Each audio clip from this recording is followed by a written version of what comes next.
गिबियावनो नोंथांमोनखौ आंनि चेनेलाव बयखौबो बरायनानै लानाय जाबाय।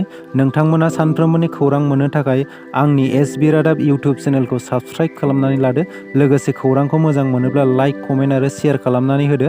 आंनि बे खौरांफोरखौ मोजां मोनगोन आरो खौरांफोरखौ जोबजासिम खोनासंलांगोन होननानै आसा खालामनाय थाबाय। दानिया नोंथांमोना खौरांखौ खोनासंलांदो। दिनैनि गिबि खौराङाव दं। थांनाय 24 फेब्रुआरियाव उदालगुरिनि दैफाङाव खिनाराम बसुमतारीनि मुङाव इनकाउन्टाराव जिउ गोमानांनाय दिम्बेश्वर मोसाहारिनि गोथै सह'खौ मैया न'खराव लानानै फैनाय जाबाय। उदालगुरि पुलिस बिफाना इनकाउन्टार जानाय सुबुंखौ सिखाव दाखाथियाव लोब्बा थानाय खिनाराम बसुमतारी होननानै खिनारामनि न'खराव हरनाय जादोंमोन आरो हरनि समावनो बरसला फानबारिनि दैमा सेराव फबनानै दोननाय जादोंमोन।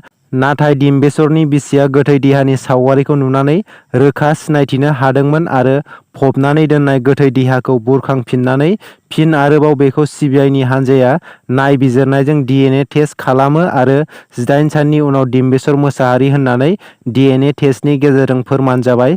थारैनो बे जाथाया बोरै जानो मोनखो आरो मा न्याय होगोन दिम्बेश्वर मोसाहारिनि न'खरनो, ना बिथांनि जाथाया ओरैनो सिरियैनो जोबलांगोन?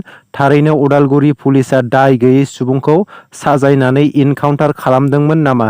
बियो मोनसे गिदिर सोंलु जानानै थाबाय। बाक्सानि मुसलपुराव अल आसाम लयार एस'सिएशननि मेल खुंफुंनाय जादों आरो बे मेलाव दाब दाब ओनसोलनि लयार बिथांमोना बाहागो लानायजों लोगोसे आथिखालनि माखासे जाथाय आरो थासारिखौ लानानै बे मेलाव गुवारै सावरायलायनाय जायो।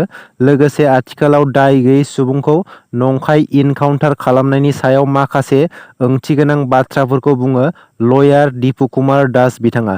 लोगोसे अल आसाम लयार एस'सिएशननि आफादगिरि दिपु कुमार दास बिथाङा फोरमायबावो दि पुलिस बिफाना इनकाउन्टार खालामनायनि जेबो गोदान पलिसि गैया, नाथाय बेनि थासारि आरो जाथायखौ नायनानैसो खालामनांगौ होननानै बे मेलनि गेजेरजों फोरमायना होयो। रजनी बसुमतारी बिथाङा दिहुननाय जोलै दा सीड सावथुना आसाम स्टेट फिल्म एवार्ड 2023 आव मोननै बान्था मोननो हादों।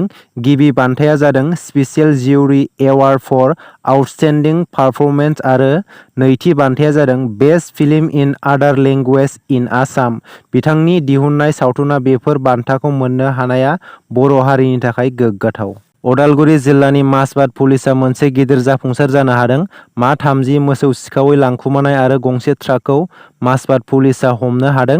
मिथिनो मोननाय बायदिब्ला मैया फुंनि 5:30 रिंगायाव माजबाद पुलिसआ जुनियायै खौरां मोननानै अरां रुपालामानि लामाबारि ओनसोलनिफ्राय अरुणाचल प्रदेशनिफ्राय फैबाय थानाय गंसे ट्राकखौ सिग्रोमदोंमोन। सिग्रोमनाय समाव मा 30 सिखावै लाबोनाय मोसौ आरो ट्राक सालायगिरि सानैखौ हमनो हायो। हमजानाय सुबुंनि मुङा फारियै उदालगुरि जिल्ला रौतानि शफिकुल इस्लाम आरो रौता अमिनपारानि जहिदुल हकखौ हमनानै मोसौ आरो ट्राकजों लोगोसे माजबाद थानासिम लाना फैयो। माजबाद पुलिसआ फोरमायना होनाय बायदिब्ला सिखावै लाबोनाय मोसौफोरा लखिमपुर जिल्लानिफ्राय अरुणाचल प्रदेश जानानै दरं जिल्लानि खारुपेटियासिम लांबाय थादोंमोन। बैफोर मोसौफोरखौ उदालगुरियाव थानाय गौशालायाव दैथायहरनाय जागोन होननानै मिथिनो मोन्दों। सैथोबादि दैदेनगिरिखौ नंखाय दाय होनानै जोबथेसालियाव जोबनानै दोननाया जोबोद मुगैथाव। बे बाथ्राखौ बुंदों मालती रानी नार्जारिया। दावराव देख्रेब नार्जारिया बर' हारिनि सासे सैथो दैदेनगिरि।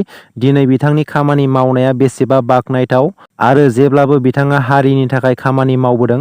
बे बाथ्राखौ बुंदों दावराव देख्रेब नार्जारिनि बिनानाव मालती रानी नार्जारिया। सैथोबादि दैदेनगिरिखौ नंखाय दाय होनानै जोबथेसालियाव सोबनानै दोननाया जोबोद मुगैथाव होननानै मालती रानी नार्जारिया बुंबावो।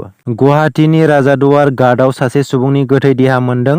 मैया फुंनि समाव गुवाहाटी नोगोरनि राजादुवार घाटआव सासे सुबुंनि गोथै देहाखौ ओनसोलनि सुबुंफोरा नुनानै पुलिसनो खौरां हरदों होननानै मिथिनो मोन्दों।